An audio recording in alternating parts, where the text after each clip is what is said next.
buenas tardes.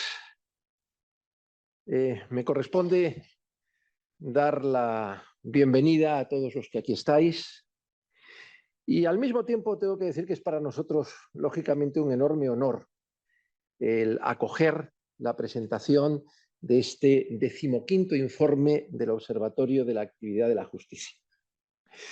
Buen momento, además, creo, para rendir homenaje y agradecimiento a los cientos de jueces y magistrados que día a día, con su labor, cumplen y desempeñan una importantísima función constitucional, garantía de la pacificación de los conflictos y esencial, como tantas veces hemos hablado, ¿verdad, Juan?, para el desarrollo económico y la competitividad de un país.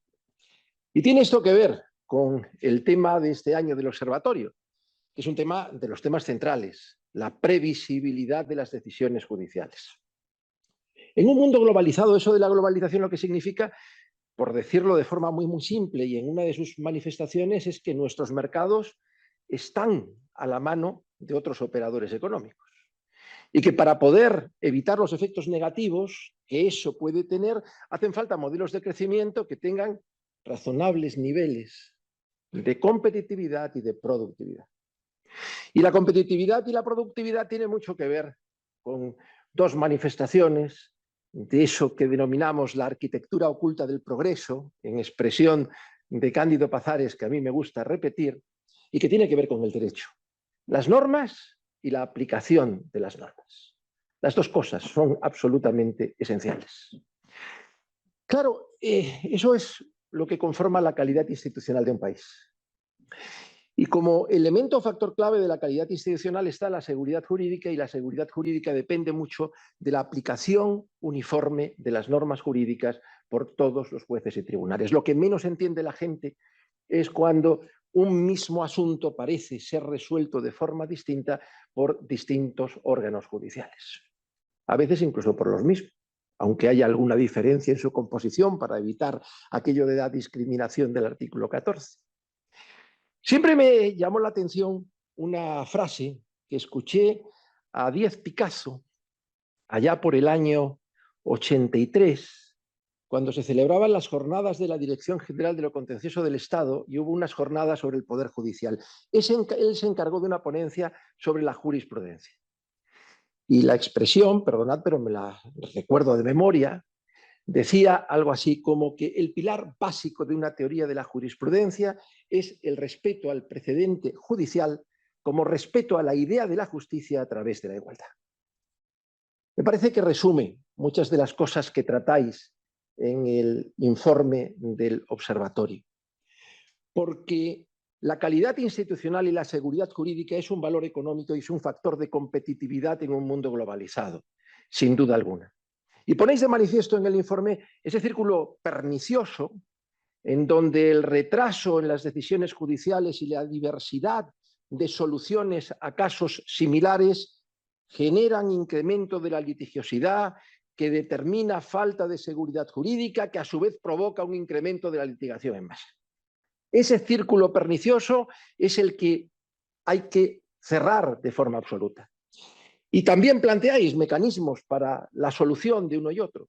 Yo desde los mecanismos que llamáis desde dentro del sistema judicial siempre he pensado que hay que seguir en la línea de reforzar el papel de la jurisprudencia, el papel del Tribunal Supremo como órgano judicial superior en todos los órdenes, salvo en materia de garantías constitucionales, como dice el artículo 123 de nuestra Constitución, y el valor de la jurisprudencia y su fuerza vinculante. Pero junto a esto, me parece que hay otro elemento absolutamente esencial que tiene que ver con la pata normativa. Con la pata normativa. Vivimos en un mundo con muchas y muy malas leyes. Con muchas y muy malas leyes. La política se concentra en política legislativa. Se ha impuesto una concepción legislativa del derecho. Cuando cambian los gobiernos, cambian las normas. Se ha perdido un valor esencial en la configuración más tradicional de la ley, que es la estabilidad normativa. Y la estabilidad no solamente sirve para que los ciudadanos se adhieran a los valores del legislador, sino también para poder dar tiempo a que se consoliden líneas de jurisprudencia que sirvan de guía para la aplicación previsible de las normas. Creo, por tanto, que es importante recuperar ese factor de la estabilidad. No sé si adoptándose por los titulares diversos de los poderes normativos, claro, porque tenemos que hablar en nuestro Estado compuesto y cada vez más complejo de muchos titulares de potestades o poderes normativos. La adopción de un plan de calidad de las normas, una mayor coordinación entre las legislaciones o las leyes del Estado y las de las comunidades autónomas, que en muchas materias están descoordinadas y determinan mayor dificultad en la aplicación de las normas. Bueno, yo termino para no exceder del tiempo que me ha dado Cristina y para dar la palabra a Cristina, que es auténtica motora e impulsora desde la Fundación Aranzadi La Ley, a cuyo patronato me honro en pertenecer desde hace algún tiempo, de este Observatorio sobre la Actividad de la Justicia. Gracias.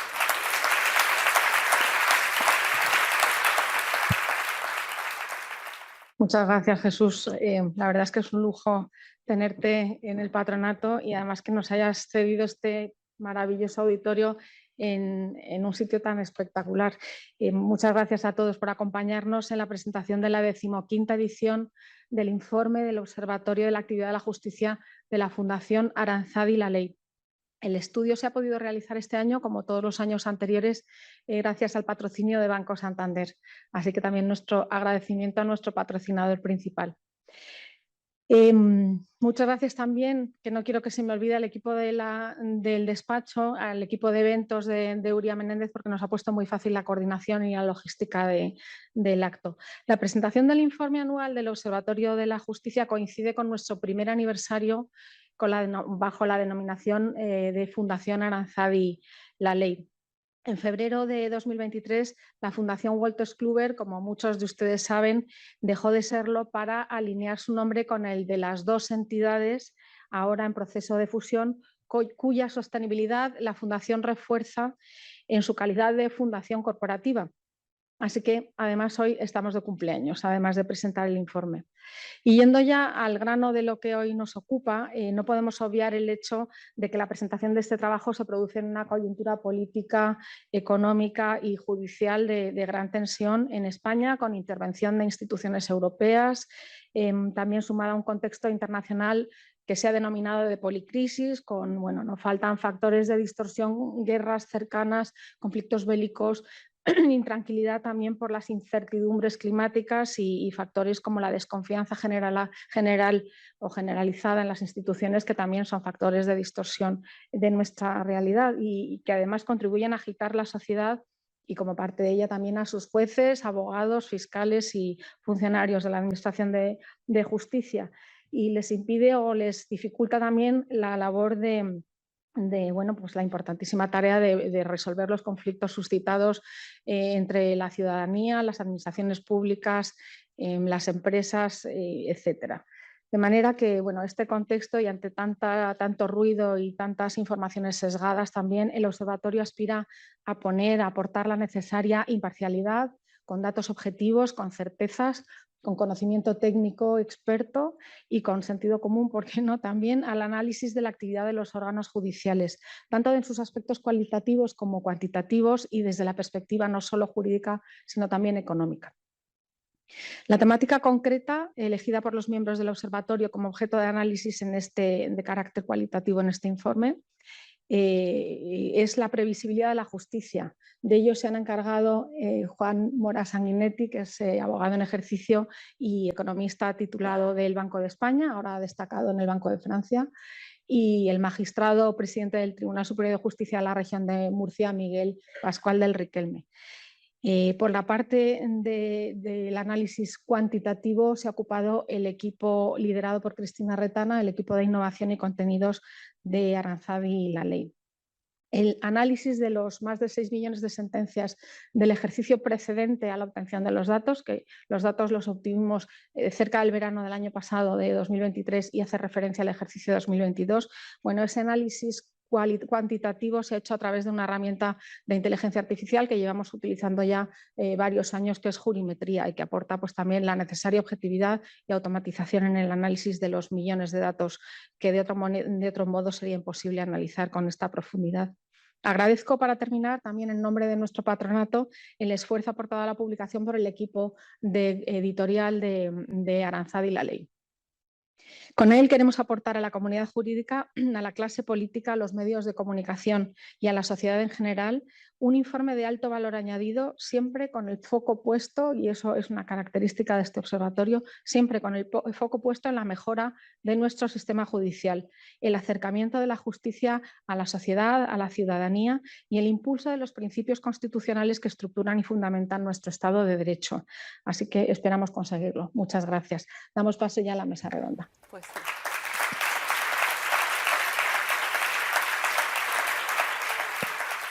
Bueno, buenas tardes a todos y muchas gracias por estar aquí con nosotros.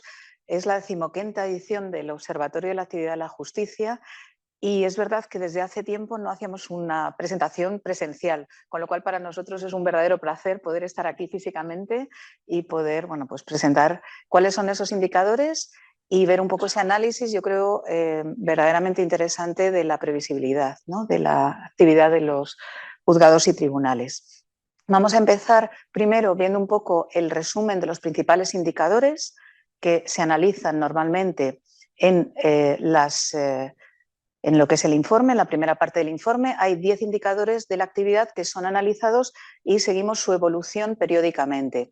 Los indicadores fundamentales están ahí, se analizan desde todos los ámbitos. A nivel general, cuáles son esas tasas, que vamos a ir viendo las principales de ellas, obteniendo siempre y analizando pues, fuentes de información como es la justicia dato a dato del Consejo General del Poder Judicial, pero también analizando el detalle a través de la herramienta de analítica jurisprudencial predictiva Jurimetría, que es la que nos permite, bueno, pues dar una visión completa y detallada, no solo a nivel central, sino a nivel incluso de tribunales concretos y cuál es la evolución que han tenido.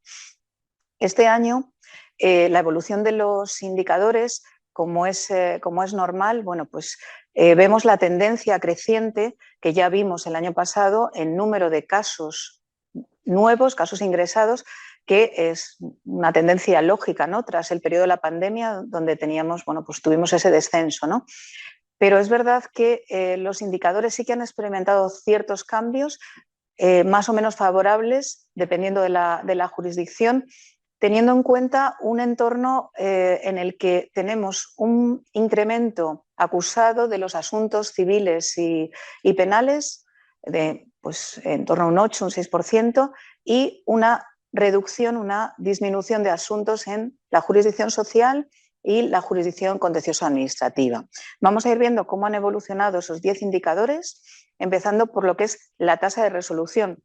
La tasa de resolución permite analizar cuál es la capacidad resolutoria de un órgano jurisdiccional, considerando todos aquellos asuntos que se inician y los asuntos que se resuelven en un periodo anual.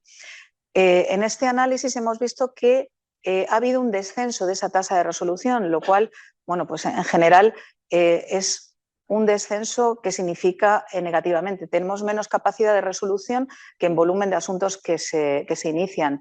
El año anterior estábamos en una tasa de 1,07. Es cierto que tenemos una jurisdicción que es la contencioso administrativa, que es la única de todas ellas que está por encima de 1. Es capaz de resolver en volumen todos los asuntos en cifra que se puedan iniciar en cuantía total. Hay una capacidad insuficiente, como vemos, para resolver todos los asuntos que se ingresan, pero es cierto que hay un incremento, ¿no?, en los asuntos resueltos frente a años anteriores de un 2,1%, y también hay un incremento en los asuntos en global que se inician, ¿no?, de un 6,5%. Ahí vemos un poco la diferencia entre las diferentes jurisdicciones y, sobre todo, bueno, pues esta evolución que vamos a ir viendo también en el resto de indicadores. Si vamos al análisis de lo que sería la tasa de congestión, que lo que nos permite es ver un poco pues, esa capacidad, ¿no?, ese volumen de asuntos que tienen que tramitar, porque no es solo un dato numérico entre lo que se ingresa y lo que se resuelve, sino que además tenemos que tramitar asuntos que se inician en años anteriores.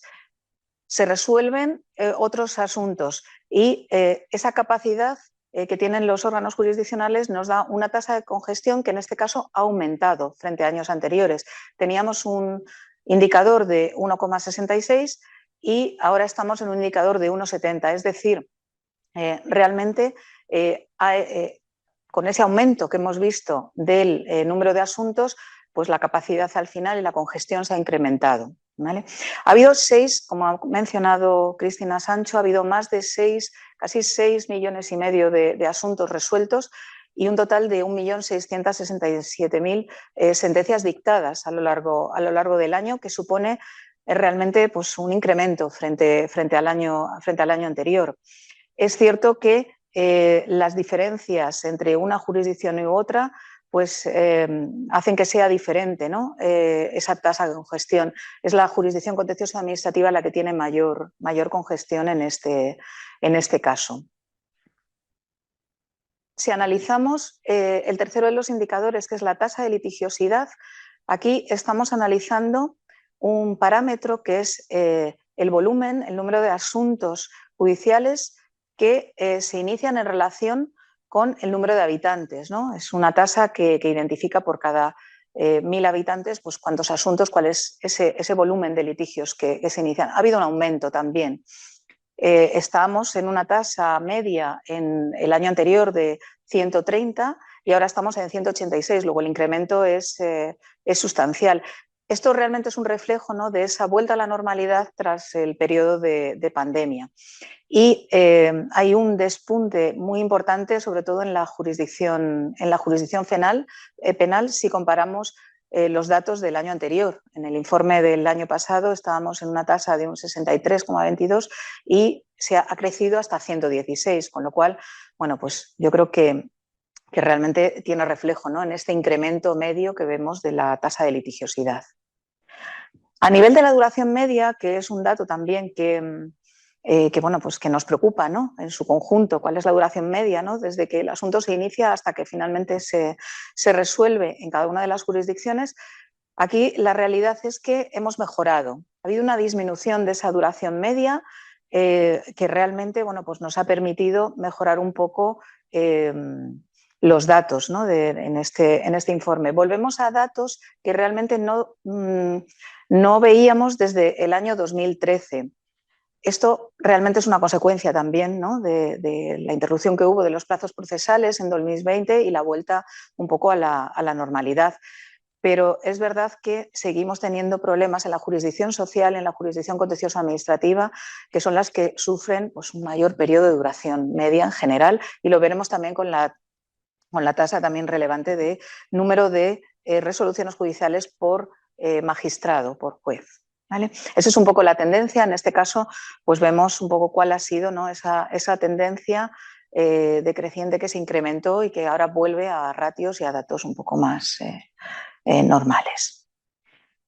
Si vemos el análisis de cómo ha ido esa duración media y a nivel geográfico de comunidades autónomas en los diferentes tribunales, pues es verdad que aquí lo que vemos es que hay zonas, hay comunidades autónomas, las de color azul más oscuro, que la duración media es superior, ¿vale? Y hay otras zonas pues, que vemos que tienen una duración media un poquito inferior, ¿vale? Esto es considerando todas las jurisdicciones y todos los órdenes jurisdiccionales, así como todos los organismos, desde juzgados de primera instancia hasta el Tribunal Supremo.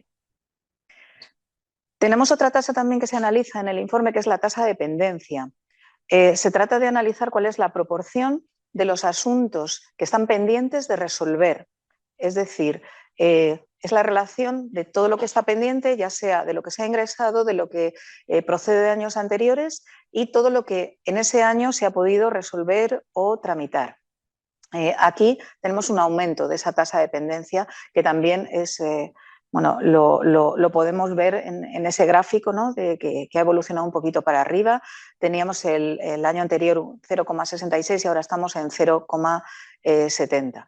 Si bien es cierto que ha habido en torno a 135.000 asuntos adicionales con respecto al año anterior que se han resuelto por encima del año anterior.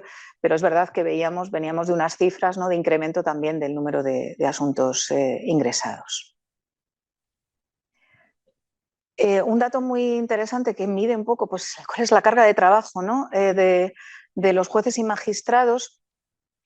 Aquí realmente bueno, pues, hemos pasado de 310 a 306 con una pequeña disminución, pero y tenemos un dato yo creo bastante interesante, y es que está aumentando una cifra que parecía bastante estable e inmutable en los últimos años, que es la cifra de jueces por cada 100.000 habitantes, que estaba en 12,1, estamos ahora en esa cifra frente a 12 en años anteriores.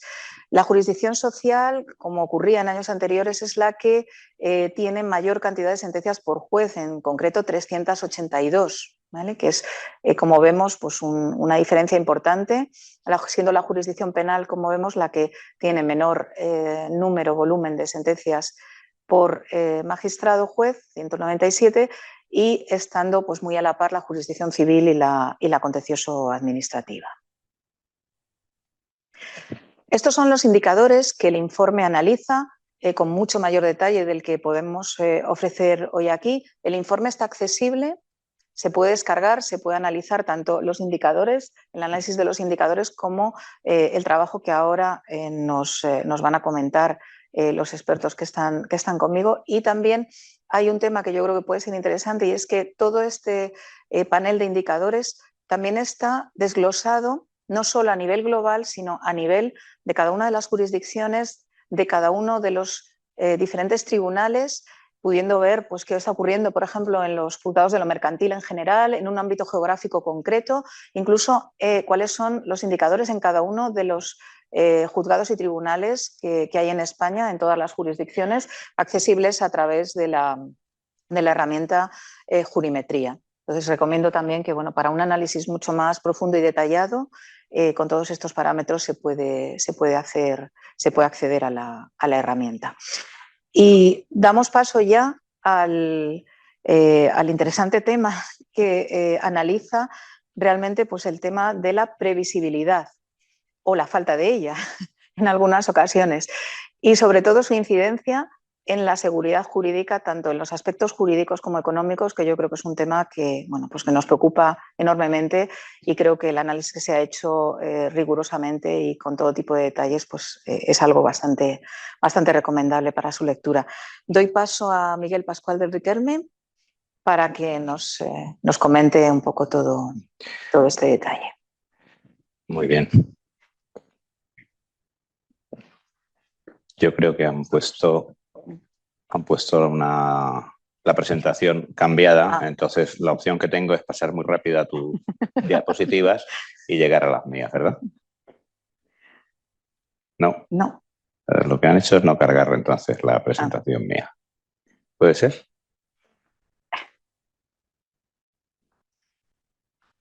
Vale.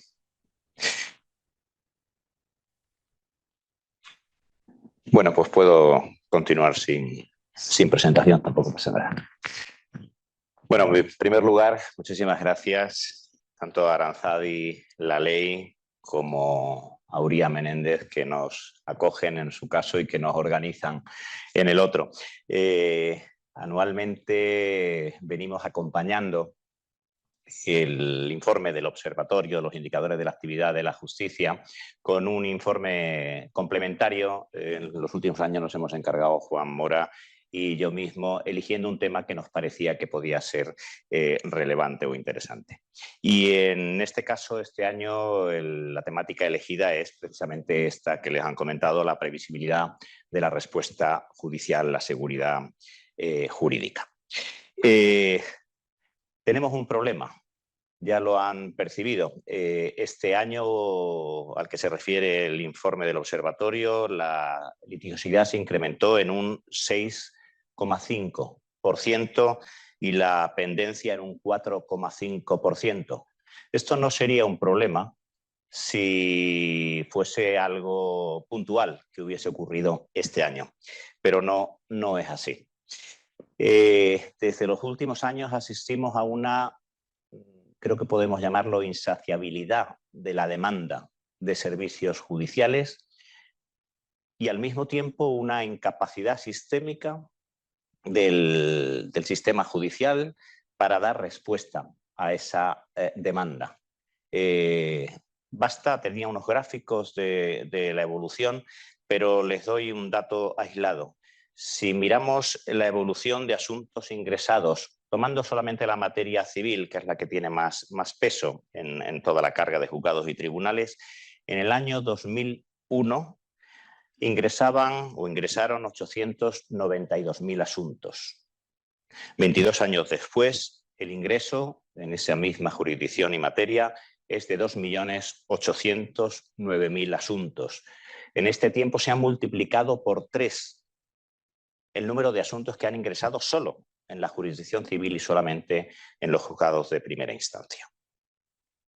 Y si vamos a la pendencia y tomamos ese mismo periodo temporal, nos encontramos con que en 2001 los juzgados y tribunales arrastraban una pendencia de 661.000 asuntos.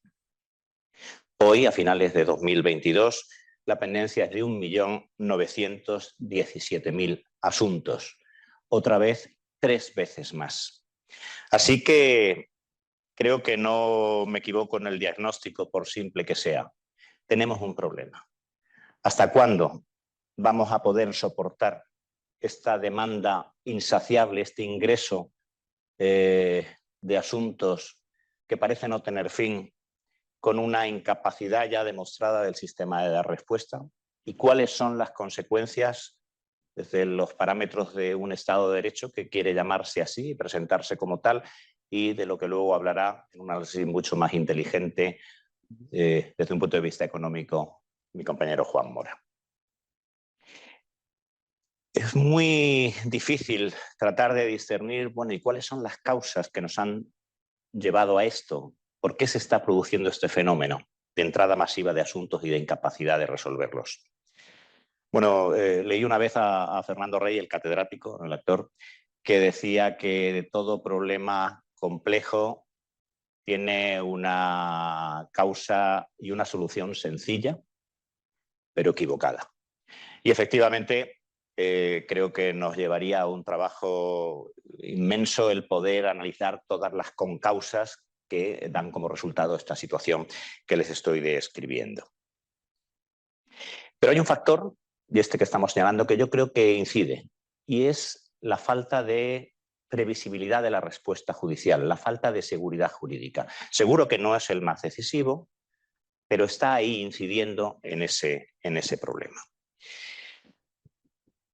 ¿Por qué se está produciendo? Y parece que todos lo compartiríamos, esa situación de falta de previsibilidad, de déficit de previsibilidad en nuestro sistema. Lo apuntaba Jesús Ram, y yo creo que con muchísimo acierto. Estamos asistiendo a demasiados cambios y demasiado rápidos. A la jurisprudencia le resulta difícil fijar criterios a través del sistema de recursos con un ritmo frenético de creación normativa y con un ritmo no menos frenético de creación de nuevos problemas, por cierto, cada vez más complejos que acceden a los tribunales. En esa situación, cada vez cuesta más encontrar criterios jurisprudenciales asentados que quienes, yo llevo 33 años en la carrera judicial, antes sabíamos que podíamos tirar de nuestro propio archivo porque eran criterios que se mantenían al menos durante un tiempo razonable, pero que hoy por hoy ya no se producen en tiempos útiles. Es más, diría que en ocasiones nos estamos encontrando con jurisprudencia que termina de dar una certeza cuando ya esa certeza es innecesaria, porque ya se ha producido toda la litigación y ha entrado toda la litigación y hemos dado respuestas. Como nos ha parecido en los tribunales que era oportuno sin tener la jurisprudencia asentada. Quisiera llamar la atención de algo que creo que a veces se olvida, porque tanta imprevisibilidad produce la falta de certeza, falta de criterios asentados de la jurisprudencia, como también la tardanza en dar esa respuesta. Nos encontramos, creo que tanta impredecibilidad traslada una cosa como la contraria. Y efectivamente nos encontramos con enormes retrasos patológicos para dar respuesta en tiempos útiles. No sé si me lo van a poner y si es que sí, sí, y si no, continúo. No. Bueno, pues no pasa nada, se perdió esa presentación. Bien, a la hora de encontrar causas a ese problema, a esa incapacidad del sistema de fijar criterios, quisiera decir algo que puede resultar un poco chocante y más viniendo de quien lo dice, y es la afirmación de la ineficacia de nuestro actual sistema de recursos procesales para fijar jurisprudencia y crear previsibilidad. No voy a denostar el sistema de recursos como sistema lógico, razonable de decantación de la respuesta judicial hasta obtener la jurisprudencia que resulte aplicable. Pero la combinación de recursos en varias instancias, no solamente la segunda y la tercera, sino el Tribunal Constitucional y ahora los tribunales europeos, Tribunal de Justicia y Tribunal Europeo de Derechos Humanos, hacen que la decantación, que la fijación del criterio jurisprudencial se haga insoportablemente lenta y tardía, hasta el punto de que no sirve a los operadores jurídicos ese sistema de recursos que hasta ahora pues, nos había parecido razonable. Y se producía, esto le afecta tanto a los propios jueces como a los operadores jurídicos. Y como decía Jesús muy bien, nos encontramos con que los propios operadores, los intermediarios jurídicos del sistema, no son capaces de orientar a sus clientes sobre la base de criterios jurisprudenciales asentados y no les queda otra que introducir los asuntos en el sistema en la esperanza de que el criterio que soporta su tesis pues termine siendo el definitivamente asentado por la jurisprudencia, cosa que no ocurriría y romperíamos ese círculo diabólico en el caso de que esa certeza pudiese llegar con más tiempo. Se está produciendo, por lo tanto, un efecto muy perverso, un efecto llamada a la litigación por la falta de previsibilidad de nuestro sistema. Y también creo que es interesante señalar que la conflictividad no es ninguna patología. De hecho, es un indicador de sociedades abiertas, de sociedades democráticas, de sociedades libres, de sociedades dinámicas. Pero lo que sí es una patología es la judicialización masiva de toda esa conflictividad, hasta el punto de hacer perverso el sistema. Los tribunales se ven colapsados e incapacitados de trasladar certeza, el Estado del Derecho sufre y los operadores jurídicos adolecen de criterios suficientes para poder aconsejar otra cosa que no sea otra vez la judicialización.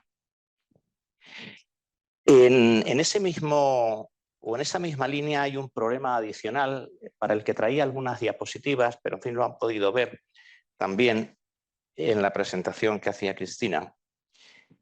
Te voy a recuperar, creo,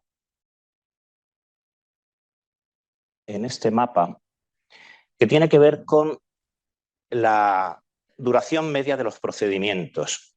La tesis que les traslado es solamente una idea, es que estamos muy cerca de tener una justicia de primera, una justicia de segunda y no sé si una justicia de regional, como en mi tiempo se hablaba de las últimas filas del escalafón.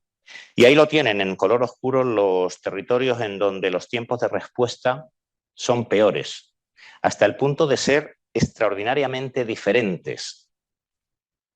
Y por lo tanto hay una extraordinaria asimetría en la prestación del servicio de justicia, con todo lo que eso conlleva, más allá de lo que es el funcionamiento normal de un servicio público que afecta a aspectos sustanciales de nuestra institucionalidad. Les pongo algunos ejemplos. Miren, en Asturias un procedimiento civil dura de media, en primera instancia, 4 meses. En Navarra, 4 meses. Y en mi tierra, en Murcia, 11,5 meses. Y esto es de media, y ustedes saben aquella historia del chico que se ahogó en un río cuya profundidad media era de 50 centímetros. Porque en esto pueden encontrar asuntos de 2 años sin ningún problema. Esto en procedimientos civiles. En procedimientos penales se pueden encontrar también diferencias entre Cantabria, una media de 3 meses, o nuevamente mi tierra de 11 meses, o Castilla-León con 12 meses. En los procedimientos en primera instancia en contencioso, Cantabria 6 meses, La Rioja 7, Navarra 6, Islas Baleares 17 y Cataluña 12. Y si van a lo social, pues se encuentran también que frente a Asturias y Canarias con 7 meses, Andalucía invierte 16 meses en dar la primera respuesta en los asuntos sociales, seguido muy de cerca por Islas Baleares y otra vez Murcia por 12. Así que efectivamente tenemos más o menos seguridad jurídica según qué territorios, y la tutela judicial es más o menos efectiva según qué territorios. Y creo que eso es algo, si queremos mantener la idea de un Estado que se presenta y se defiende como tal, un Estado que sea capaz de dar una respuesta diferente a esta situación que les estoy trasladando. Es difícil pensar en qué hacer, porque lo que no vamos es a dinamitar desde dentro el sistema de recursos, pero seguramente sí fuese posible identificar algunos mecanismos, instrumentos o palancas adicionales, algunos más extravagantes que otros, pero verán que útiles, que podrían permitirnos obtener mejores rendimientos en previsibilidad. Estas palancas, estos instrumentos, estos mecanismos se pueden encontrar tanto desde fuera del aparato judicial, y se encargará de ello Juan, como dentro del aparato judicial. Y me gustaría citarles brevemente, en 3 o 4 minutos, algunos de ellos. Uno, es necesario incrementar los mecanismos de unificación de criterios dentro de los propios tribunales. Lamentablemente, y se lo digo porque es que lo percibo así, y sé que esto es algo que no le gusta a mis compañeros de la judicatura oír, pero cuanto más descendemos en lo que es el escalafón judicial, en la pirámide judicial, más resistencias encontramos a la unificación de criterios. Es en los tribunales superiores donde hay instrumentos legales que permiten la unificación y no los hay en la instancia. Pero no es eso lo grave, es que la cultura, la sensibilidad y la disposición de los magistrados es mucho mayor a la unificación de criterios en los tribunales superiores que en los inferiores.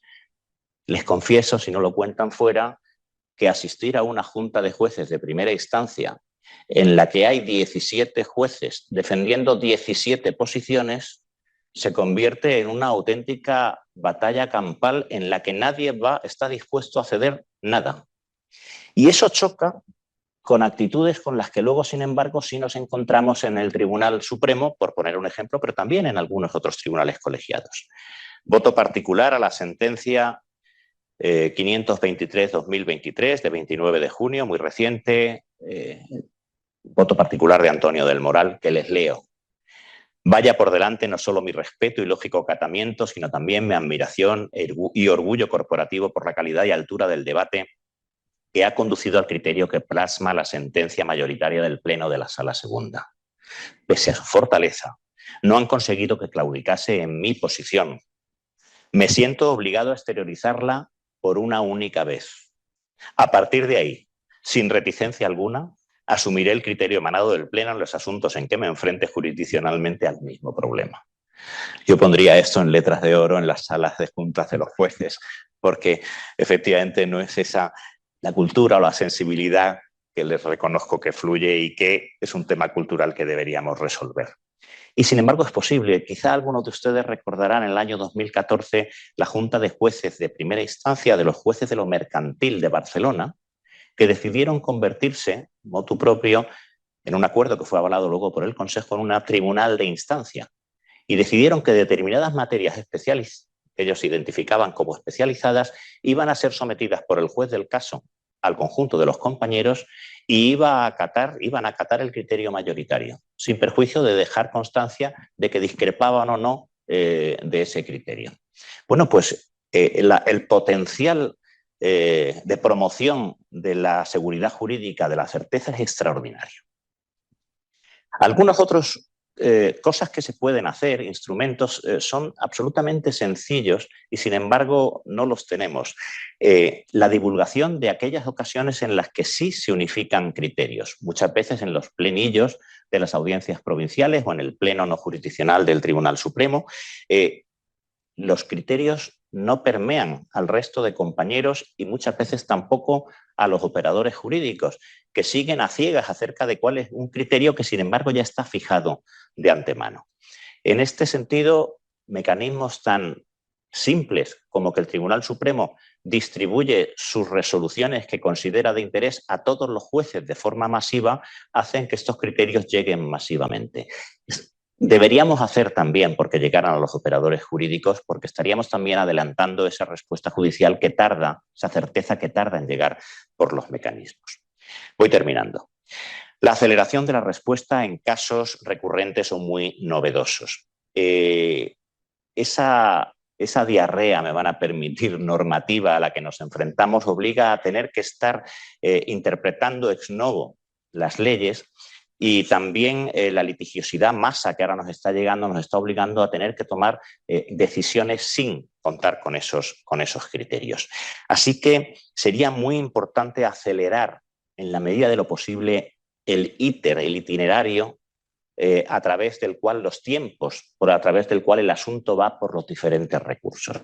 Se han establecido algunas y de hecho el Real Decreto Ley 6/2023, este último, de tan complicada aprobación, pues introduce ya los pleitos testigos o extiende los pleitos testigos de la jurisdicción contenciosa a asuntos de consumidores y usuarios en el ámbito civil, también en el ámbito social, y esa puede ser una buena línea. Pero miren, hay cosas, y a riesgo de parecer extravagante, que funcionan. En Murcia, la Sala de Gobierno en el año 17 inventó, y tengo que calificarlo así, un mecanismo que denominamos pleitos sonda. Estos pleitos sonda consisten simplemente en que los jueces de instancia identifican un asunto para el cual han entrado multitud de asuntos similares o en el que hay una novedad legislativa en el que es necesario obtener rápida respuesta. Y previa identificación le dan una línea caliente, un turno rápido a ese asunto que actúa como pleito sonda para que la audiencia provincial se pronuncie en el mayor tiempo posible. Si además eso pudiésemos extenderlo al Tribunal Supremo, podríamos obtener una o dos respuestas en pleitos modelo que nos adelantarían la respuesta judicial y todos los demás podrían ir acometiéndose. Este tipo de pequeños mecanismos que no violentan el sistema de recursos podrían ser utilísimos para acelerar los tiempos de respuesta.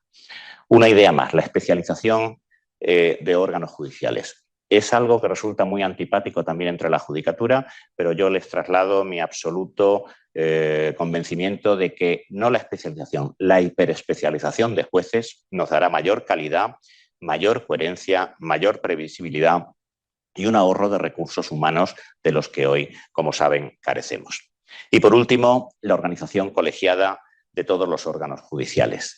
Es lo que se plantea en el proyecto de ley de eficiencia organizativa que llevamos esperando ya 3 o 4 años y que, bueno, decayó con motivo de la abrupta finalización de la 15ª legislatura y nos hemos encontrado con que todavía no lo tenemos, aunque anuncian que sí lo aprobarán en breve. Pero lo cierto es que tenemos hoy 3.803 jueces de primera instancia y son ellos los que tienen que dar individualmente respuesta a todos los problemas de las novedades y de los asuntos novedosos y de las nuevas leyes y normativas que se producen sin tener esos criterios. Y ese número es un número extraordinariamente, desatinadamente alto y que contrasta con lo que ocurre en Europa, donde hay apenas un montón, decenas de tribunales colegiados del tipo de los que se crearán, que serán en toda España 431 tribunales colegiados, en los que se integrarán los jueces unipersonales, pero que estarán organizados a modo de tribunales colegiados y en el que el fomento de los criterios unificados será mucho más fácil por la actuación proactiva que puede hacer el presidente de cada tribunal de instancia o de cada sección para ir unificando esos criterios.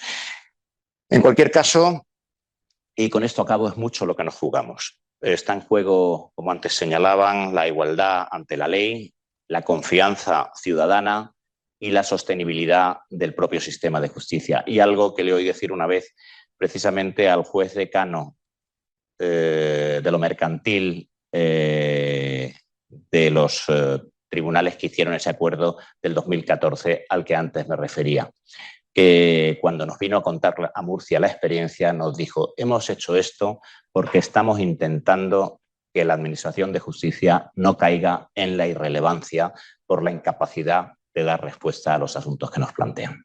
Muchas gracias.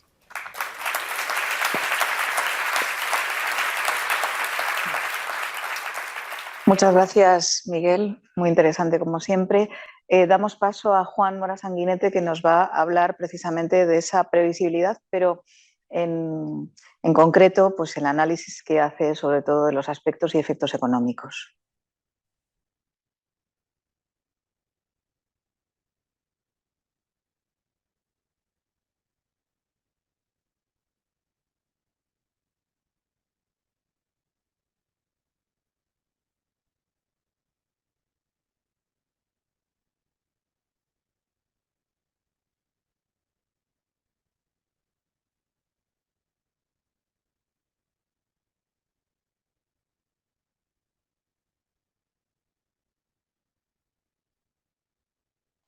Ahora sí estamos. Se escuchaba de todas formas, pero no. Estoy aquí de título personal y continuamos. Sobre la medición, voy a tratar tres aspectos, ¿no?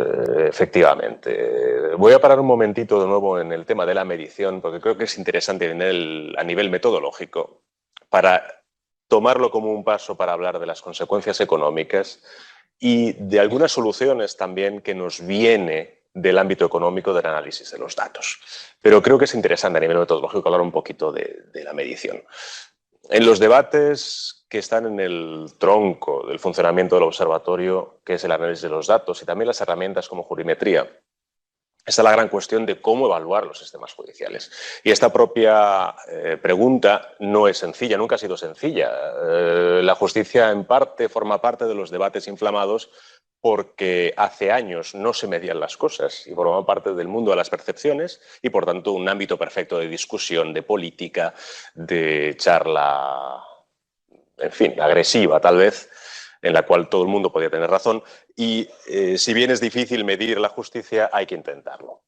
Muchos modos se pueden tomar, de hecho los que cubre jurimetría, los que cubre el observatorio, pero en general la discusión académica sobre cómo podríamos tener un buen sistema judicial al fin y al cabo se reduce a unos pocos tótems, a unas pocas columnas, que sin duda, tal vez, que un buen sistema judicial, el español, el francés, el italiano, cualquier sistema judicial debería ser rápido, lo cual tiene que ver con la congestión del sistema, tendría que tener un coste de uso razonable, tendría que ser previsible, que es de lo que estamos hablando aquí, y una cuarta columna tal vez más complicada, más difícil de medir todavía, que es que además sea independiente e íntegro. En otras palabras, que las resoluciones sean fiables en un sentido más de percepciones.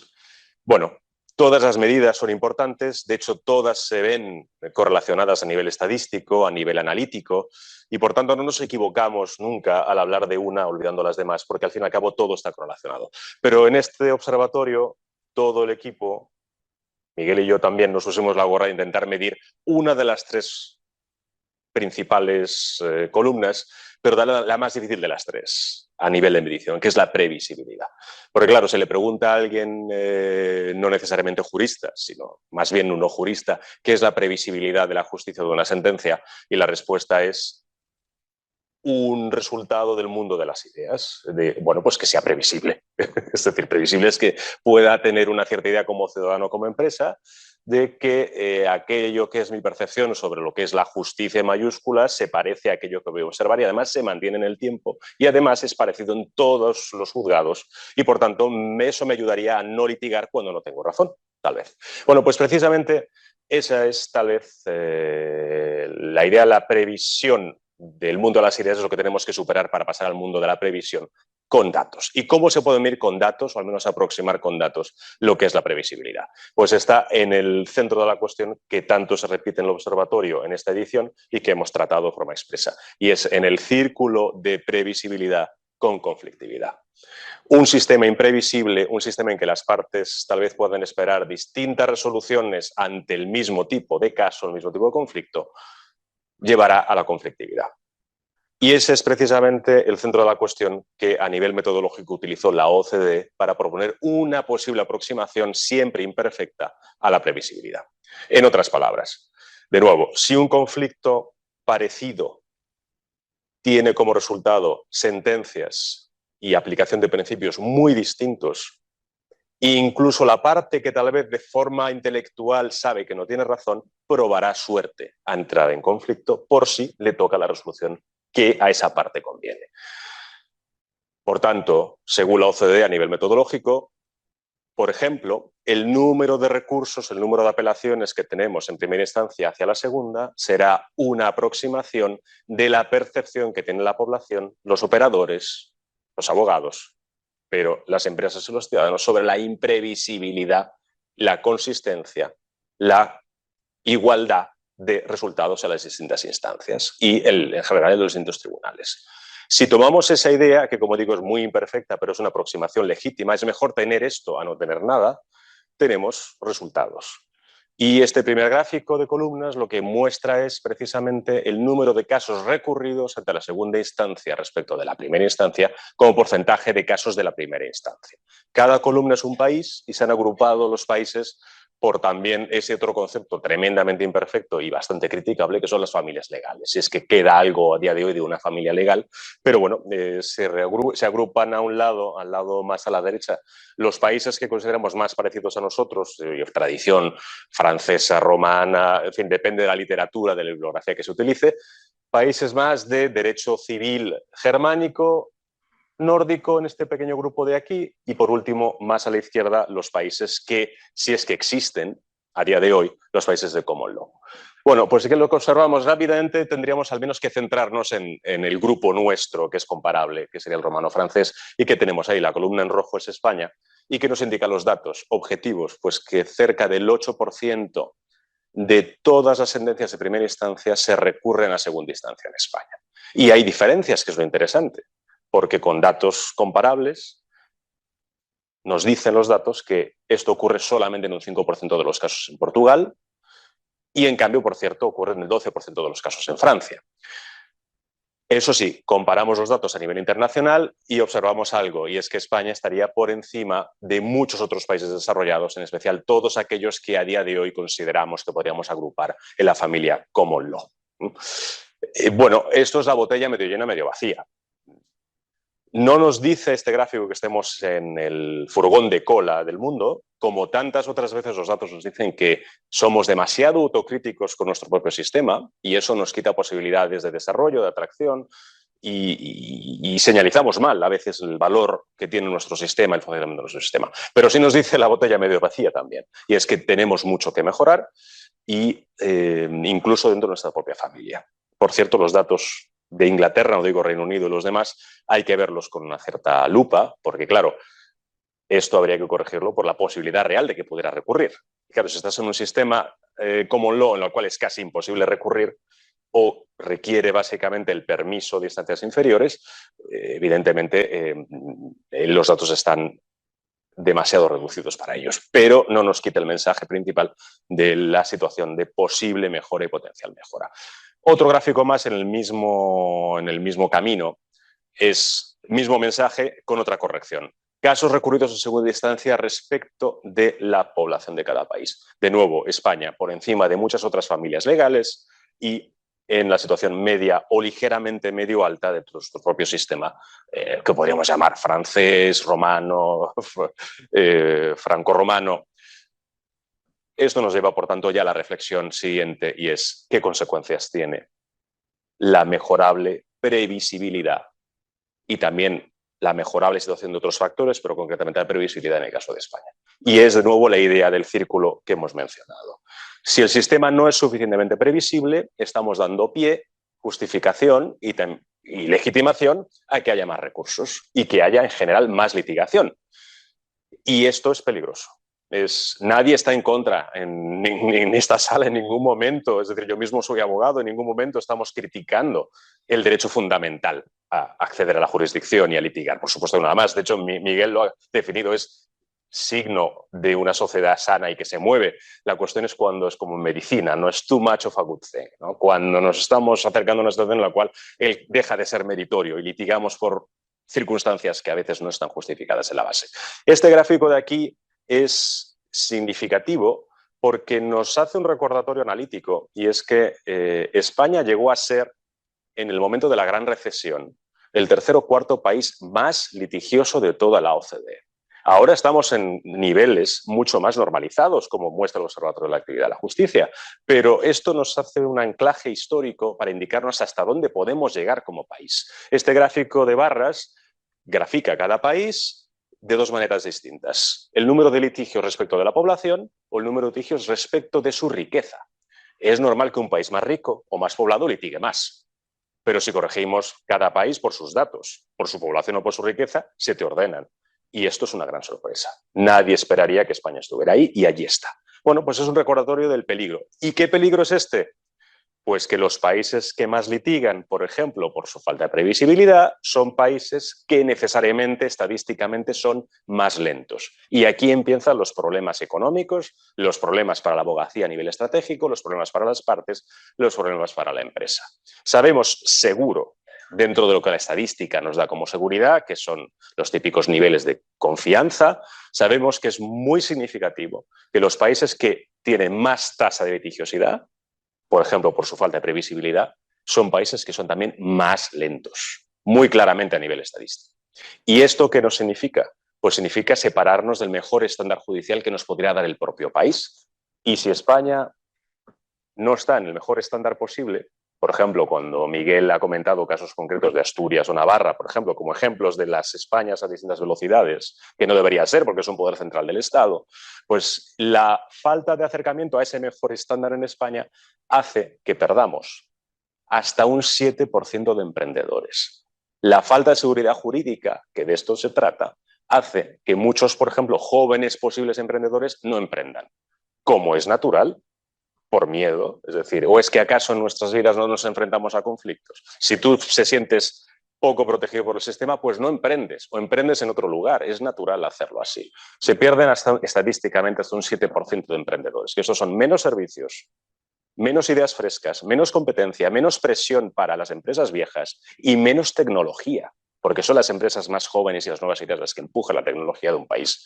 Y además perdemos en media, ya no los emprendedores, sino en media, perdemos hasta cerca de un 3% del crecimiento del parque empresarial. Las empresas crecen menos. Y por cierto, ¿qué problema, por ejemplo, comparte España e Italia rápidamente como gran bombilla roja en todo el sistema? Que tenemos pequeñas empresas. Somos los países con las empresas más pequeñas. Pues, ¿quién diría que la justicia hay que empujarla para bien? Porque eso ayuda a eso, a resolver los grandes problemas económicos de España. Continúo. Estrategias. Miguel ha comentado ya, y Cristina, los muy posibles diversas estrategias desde dentro del propio sistema a la visión desde fuera. Como vamos a compactarnos para tener un debate posterior, solamente voy a hablar de 3 ejemplos con gráficos de todas estas medidas. Una de ellas, de hecho, ya lo ha comentado Miguel. Una posible medida que hay que discutir: la especialización. En este ámbito, en ninguno, pero en este ámbito, por supuesto, nunca vamos a simplificar. El debate de la especialización no es un debate para nada fácil. De hecho, es un debate que está tremendamente caliente y abierto incluso en Estados Unidos actualmente. La fórmula mágica económica, desde el punto de vista del análisis económico, que siempre parece que la especialización es buena, esa especie de verdad universal no funciona siempre. Pero la idea mágica, por lo que sabemos de los datos a nivel de comparación internacional y para España, es precisamente lo que ha dicho Miguel. Tal vez no la especialización, pero la hiperespecialización en algunos ámbitos concretos. Por ejemplo, el mercantil. Es decir, de verdad partir el ámbito de conocimiento, de verdad, en muy buena especialización. Los países que se han embarcado en ello han conseguido menores tiempos de resolución. Este gráfico de puntos muestra y grafica países, los países de la OCDE, también subraya las familias, de nuevo, muy imperfectamente, pero las familias, y claramente muestra de forma significativa a nivel estadística que los países que han hiperespecializado lo mercantil han conseguido, al menos en esas materias, de verdad resoluciones que llegan más rápidas a las partes, a las empresas, a los ciudadanos y, por supuesto, al sector jurídico, que es el que mueve, al fin y al cabo, todo este sector. Bueno, pues ahí tenemos una posible fórmula, pero siempre con cuidado, porque también tenemos experimentos estadísticos en los cuales la especialización no ha funcionado. Pero tenemos un caso de hiperespecialización que sí que ha funcionado y que nos lleva a buenos resultados. Otra idea. Bueno, en alguna ocasión este tipo de gráficos a mí se me han definido como los gráficos del terror. Vamos a ver. Intentar medir la regulación. Es una palabra, pues no es una palabra española, hablo de derecho escrito, hablo de normativa, pero déjeme que use la palabra regulación porque está como más de moda a nivel internacional.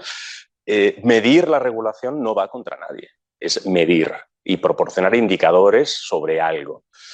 ¿Qué nos dice la información que tenemos? Bueno, pues España se está acercando a la, de nuevo una palabra poco adecuada, producción normativa de 12.000 actos, reglas, normas, leyes, normas con menor rango que la ley, hablamos de todo el derecho escrito, 12.000 normas nuevas al año. España viene de una producción, de nuevo una palabra, como digo, poco adecuada, de los años 80, de 3.000 normas nuevas al año. Estamos produciendo, publicando 4 veces más normas que los años 80. Es natural que los operadores se pierdan, las empresas se pierdan, naturalmente, los ciudadanos se pierdan, pero hasta que los jueces y los magistrados estén maravillados por una situación en la cual hay tantos cambios normativos que requieran ser entendidos por la jurisprudencia. Este gráfico, a modo de ejemplo, simplemente muestra también la realidad de la rotura del mercado, hasta cierto punto, que también genera probabilidades de error a la hora de invertir como una empresa. Cerca del 65-70% de todas las normas que publica España ahora mismo son de niveles autonómicos y locales.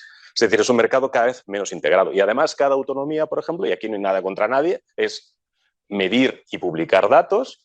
Cada autonomía, según pasan las décadas, tiene un propio sistema de gestión de su propia normativa. Tenemos datos objetivos que relacionan estos fenómenos también con la cada vez peor redacción de las normas, con mayor congestión judicial. Lo tenemos a nivel de datos. Y última, transparencia. ¿Qué más podemos hacer? Bueno, podemos pensar en la especialización, podemos pensar en, sin duda, políticas de mejor regulación, de better regulation, y por último, no por último, pero como otro ejemplo más, la utilización de los datos y de la estadística judicial, la jurimetría y la modelización de los datos en los órganos judiciales a nivel global del Consejo, pero también en los grandes despachos como estrategia, evidentemente, lo que nos da es nuevas técnicas de gestión. Y precisamente una nueva técnica de gestión es precisamente las ondas que ha comentado Miguel. Pero es que este gráfico es anterior a haber hablado con Miguel. Este gráfico es anterior a haber hablado con Miguel sobre las posibles ondas. Este gráfico identifica una nueva técnica de gestión que es posible hacer con datos y con modelización estadística. Y es los países, de nuevo, nube de puntos, los países que han sido capaces de introducir aquellos que se conoce como la identificación temprana de casos largos o problemáticos, son los países que precisamente a lo largo de su historia han conseguido reducir de forma más significativa la duración de sus procedimientos. Muy claramente. De nuevo, los datos es un capital enorme que podemos utilizar para hacer las cosas mejor en justicia y mejor la previsibilidad. Y muchas gracias.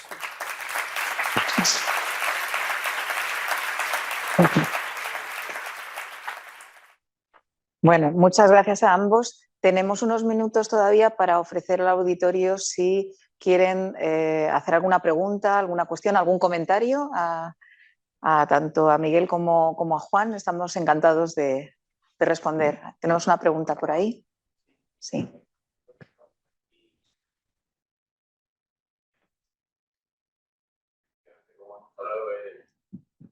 Bueno, pues el colapso del sistema judicial es patente.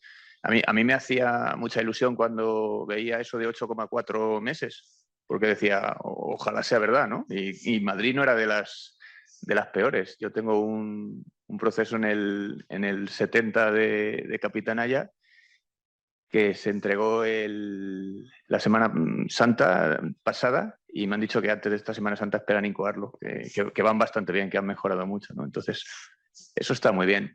Pero las estadísticas son bastante perversas a veces y sobre todo cuando entra la inteligencia artificial.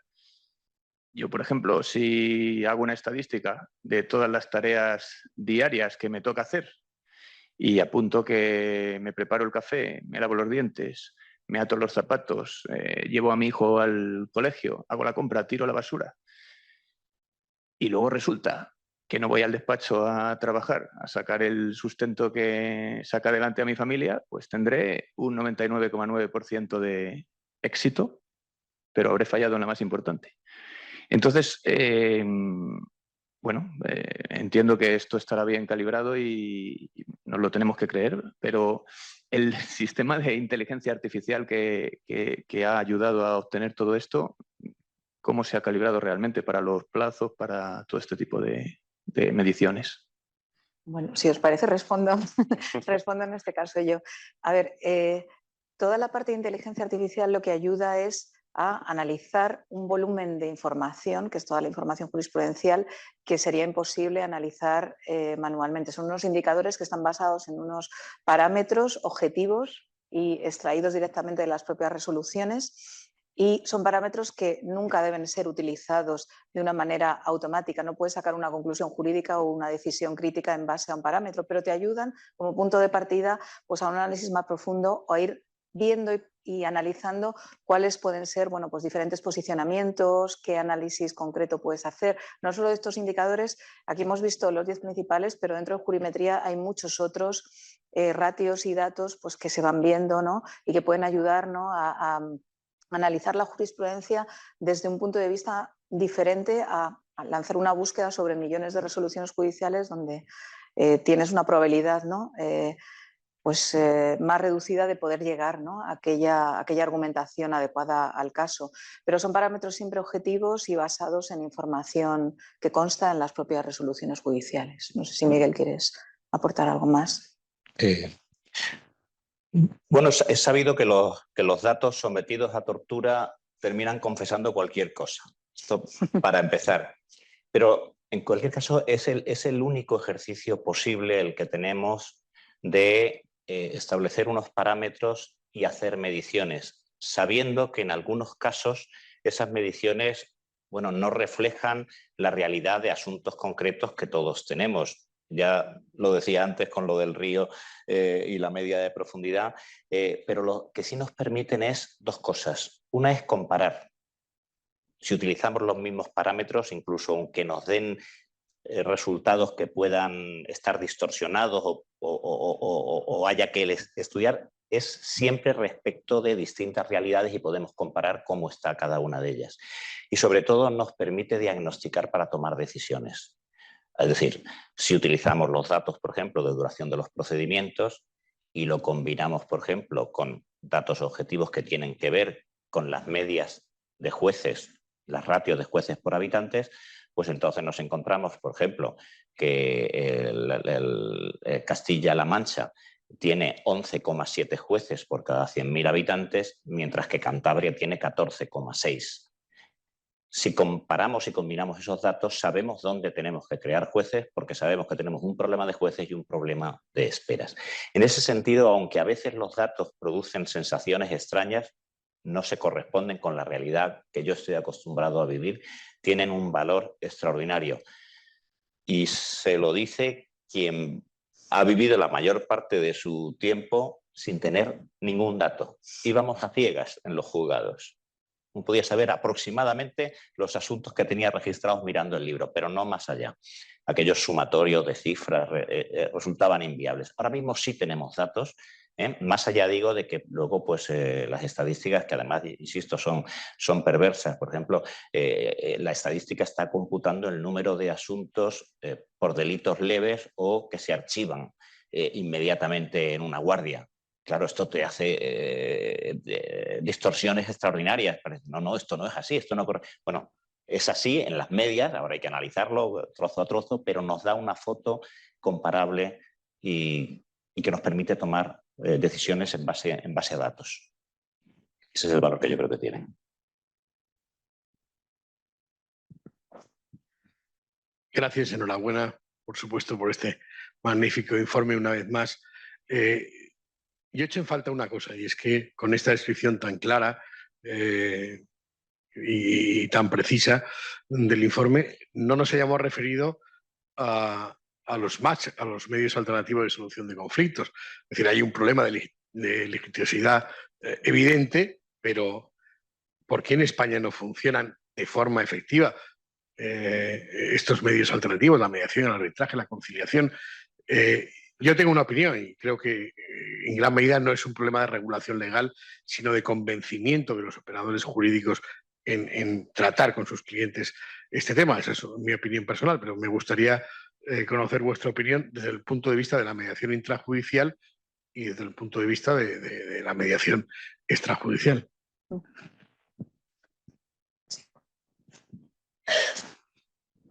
Le va a costar trabajo encontrar un convencido de la mediación intrajudicial más que yo. No solo por un problema de sostenibilidad del sistema judicial. Sí, no podemos soportar las cargas de trabajo y esta ya es una razón bastante para que encontremos alternativas al litigio, para resolver esa conflictividad. Pero además de eso es que la verdad que creo que nuestra sociedad, la que tenemos, se comporta de una manera adolescente e inmadura. Creamos problemas, pero externalizamos la resolución de conflictos y los costes de la resolución de los conflictos. Los externalizamos al resto de la sociedad. Yo creo que es un problema cultural, de cambio de paradigma que por alguna razón no termina de correr bien. Las frases nos vemos en el juzgado es la única que se nos ocurre cuando tenemos un conflicto. Creo también que digamos que, a pesar de que los estatutos de la abogacía insisten que los abogados tienen que ofrecer las alternativas y los servicios, creo que la abogacía no termina de visualizar, y seguramente con razón, las ventajas de una mediación que está deficientemente regulada, en la que todavía no se ha generado confianza, que los mediadores de calidad son difíciles de encontrar porque no ha habido mercado en el que experimentar. Ahí tenemos problemas de cambio de paradigma, de cambio cultural importante. Creo que tienen también, y esto saben ustedes mucho más que yo, con la percepción que los operadores jurídicos puedan tener de la rentabilidad de acudir, de la rentabilidad para sus propios despachos de acudir a la jurisdicción o de acudir a la mediación. La mediación debería cobrarse tanto, sino más que la litigación, porque el servicio que se presta a mí es más satisfactorio para el cliente. Pero, en fin, esto requiere de una serie de cambios que son culturales, que son de mercado y que además a mí se me escapan. ¿Qué es lo que sí se puede hacer y estamos haciendo? Los legisladores tienen que establecer los mecanismos para los medios alternos de resolución de conflictos y, como sabe, la ley de eficiencia procesal, la que también decayó y que ahora se ha metido en parte por el Real Decreto Ley 6/2023, preveía la justificación previa de haber intentado un ADR, ¿no? Esto no ha pasado al Real Decreto y sigue, por lo tanto, en el archivo pendiente de salir, y saldrá o no saldrá, y además es complicado que eso tenga una efectividad de modificar o cambiar el mercado. Bueno, yo creo que tiene un arma secreta, que es el tema de las costas, pero en fin, es un tema complejo que yo creo que nos excede, donde a lo mejor sí se puede incentivar la salida extrajudicial a los conflictos.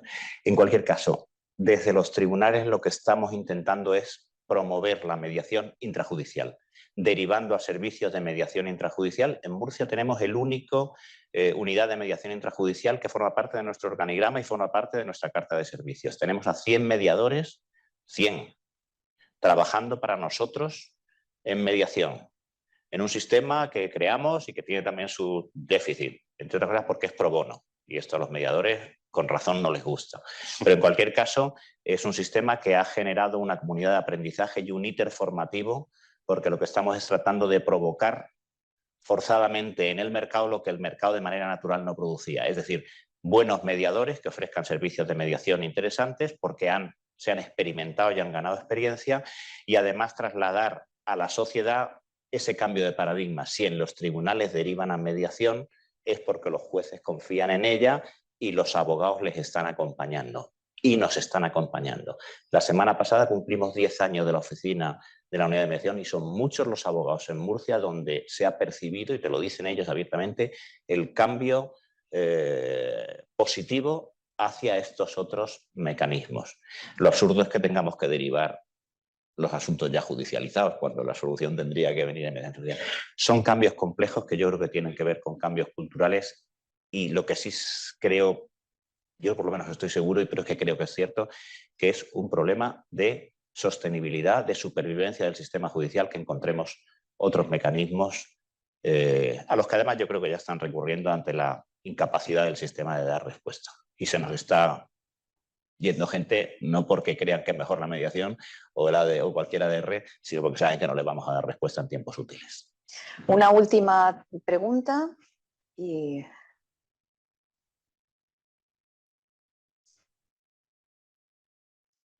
Sí, yo quería preguntar una cuestión. A mí me ha parecido muy interesante el diagnóstico y sobre todo porque he visto algún dato que me ha parecido sorprendente, que desconocía, pero en la terapia a aplicar me ha sorprendido sinceramente no oír una palabra, que es dinero. Y en todo esto, más jueces, mejores ordenadores, mejor personal, instalaciones más capaces, jueces mejor pagados. Esto no tiene nada que ver, o tiene poco, o es marginal, no sé. Esa es la pregunta un poco, ¿no? Yo creo solo una introducción. En el observatorio también cada año lo que intentamos es dar unas pinceladas sobre una temática concreta especial. Por eso muchos de los temas no tratamos absolutamente todos, sino que vamos especializándonos en aquellos que vamos viendo que son relevantes. Pero es verdad que bueno, son temas, yo creo... Yo, si queréis... Pues no quería decir una cosa, aparte de adherirme a lo último que dice de mayor sueldo de los jueces. No, quería decirle que en otros informes sí hemos tratado más el tema de los medios, pero también es verdad, o creo que es verdad, que la solución incrementalista no está ofreciendo soluciones, porque antes le hablaba de que hay 3 veces más de litigios, 3 veces más dependencia, y lo que no he dicho es que hay 4 veces más jueces que los que había en el 2001. Y no podemos con ello. No sé si es una cuestión de exponencial, pero lo cierto es que yo creo que deberíamos trabajar más en los aspectos internos de nuestro funcionamiento. Yo creo que hay que hacer reformas clarísimas en la forma de despliegue en el territorio, planta, demarcación y el concepto absolutamente nuevo. Tenemos 431 partidos judiciales, son solo 20 menos que los que había que los que se crearon el 21 de abril de 1834. Seguimos con el mismo modelo de despliegue en el territorio. Tenemos que cambiar la estructura y los mecanismos de funcionamiento de los tribunales, que ahora mismo son puramente adaptativos. No hay inteligencia organizativa detrás de los juzgados, simplemente sobreviven las avalanchas de trabajo. Y creo que las reformas de las leyes procesales y la revolución tecnológica son absolutamente básicas y fundamentales. Vamos parcheando, pero no podemos. Y todo eso requiere de algo de lo que adolecemos, y sin ello no lo vamos a conseguir. Y es un pacto de Estado que tenga al menos una durabilidad de un medio o largo plazo, en el que sepamos qué es lo que vamos a hacer en los próximos 25 años y nos pongamos a hacerlo. No cambiar cada 3 o 4 años con planes estratégicos de duración de 2 o 3 años, pues no nos lleva a esta situación en la que nos encontramos. Perdón, Juan, tú querías. Juan, seguro que quieres hablar sobre el dinero. Sobre el dinero. Hay otro hecho sorprendente del uso de las estadísticas y que también llama la atención, y es que parece que como que España gasta o más bien invierte poco en justicia. Y en realidad cuando se suman los presupuestos del Estado, por tanto hablamos de sistemas judiciales no transferidos, pero también los presupuestos de la Generalitat de Cataluña, la Junta de Andalucía, es decir, los presupuestos de las justicias transferidas, la suma del todo el presupuesto no es un presupuesto que sea inferior a la media de otros países comparables europeos. Con lo cual nos lleva la frase de la persona que nos dejó, el catedrático Santos Pastor, que decía que no por gastar más se llega más lejos en justicia, sino más bien tendríamos que ver cuál es el perfil de gasto y en qué se gasta o en qué se invierte. Y en eso España hace cosas distintas al resto. Por ejemplo, invertimos menos de ese dinero en justicia en general. Tradicionalmente se ha invertido menos en tecnificación y en ayudar con buenas herramientas al juzgador que en otros países. El tipo de perfil de personal que tienen los órganos judiciales, juzgados y tribunales, es un perfil de personal muy distinto al de otros países, sin entrar en polémicas. El tipo, y esto es gratis, el tipo de gestión también a nivel de perfil de gestión de cuál es el poder del juez dentro de su órgano judicial es muy distinto en España de otros países. Y aquí en este caso ya ni siquiera estoy diciendo de distribuir dinero hacia unas partidas u otras, sino que en España el juez, por supuesto, dicta sentencia, pero tiene poco poder de organización, no se le da poder de organización. Y en otros países tiene mucho más poder de organización. Y dejo una última idea, que sí cuesta dinero. Enlazando con la pregunta de Carlos sobre los mecanismos de alternativos de gestión de controversias. Hay un gran reto cultural que está en la mesa, es decir, no sé si seremos capaces como país de dar el paso tan necesario de utilizar los MASC, la conciliación, el arbitraje, porque igual tenemos tal vez un tema cultural todavía que evolucionar, pero países cercanos a nosotros como Italia, por ejemplo, sí se les ha ocurrido un pequeño incentivo económico, pues, por ejemplo, bonificar con 500 euros el éxito de la utilización de mecanismos alternativos. Eso cuesta dinero, pero tal vez puede ser un empujón hacia ese nuevo modelo que nos gustaría, y es que no todo caiga en el sistema judicial.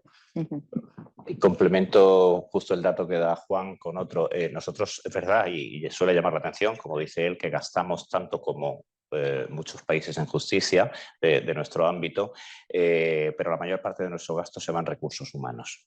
Y cuando nos comparamos con los otros países del Consejo de Europa, somos de los que más funcionarios tramitadores tenemos y al mismo tiempo de los que menos jueces tenemos. Ese es el tipo de cosas que tienen que ver no con el cuánto nos gastamos, sino, como dice muy bien Juan, en qué nos gastamos. Pero para saber en qué nos gastamos hay que haber hecho un pensado antes, como dicen en mi tierra, de a dónde queríamos ir y qué sistema tener. Tenemos una última pregunta. Sí, bueno, más que una pregunta, yo voy a ofrecer una solución. Fíjate qué novedosa vengo. Yo he tenido un procedimiento que llevamos en él pues algo así como 10, 12 años. Litigio tras litigio, tema de familia, yo llevo mucha familia, uno tras otro, uno tras otro, uno tras otro, continuamente para ejercicio de patria potestad. Bueno, no había manera de ponerlos de acuerdo. Entonces, yo quiero hablar, yo no era nada partidaria ni de mediaciones ni de nada, pero quiero hablar de un servicio que tiene el Ayuntamiento de Madrid que me parece magnífico y que te mandan desde el propio juzgado. Y es coordinadora o coordinador parental. Es un servicio que funciona maravillosamente bien. Deja intervenir a los letrados, cosa que, por ejemplo, el CAI, el letrado es, o sea, como un enemigo público número uno que no te deja ni saludarlo. En cambio, aquí te deja intervenir. Hablan separadamente con los letrados y luego llegan a los acuerdos con las partes. Han logrado poner de acuerdo en algo así como 3 meses a una familia que llevaba 10 años pleiteando por todo y han logrado ponerlos de acuerdo prácticamente en el 90% de las cosas. Entonces, lo digo porque es una opción también, ¿verdad? Cuando se presenta una demanda, solicitar la intervención de un coordinador parental de tal manera que va a dejar de judicializar todos los problemas que puedan surgir en el futuro, sino que se van a hacer a través de ese medio. No sé cómo funcionarán en otros lugares, no sé si lo hay fuera de Madrid, pero de verdad lo aconsejo en Madrid, que yo no era nada partidaria y estoy que no me lo creo, porque es que era a 3 pleitos por año. Yo pierdo, pero me importa muy poco viendo lo bien que va. Así que eso es lo que... Muchísimas gracias. Recuerda que hay un vino. Sí, sí, sí. Bueno, pues yo creo que ya hemos cubierto con exceso el tiempo que nos habíamos programado. Yo creo que ha sido muy interesante. Muchísimas gracias, Miguel y Juan. Y gracias a todos los asistentes y, por supuesto, a Jesús por este auditorio tan magnífico. Y ahora pues nos invitamos a todos a una copa de vino español en la sala contigua. Muchísimas gracias.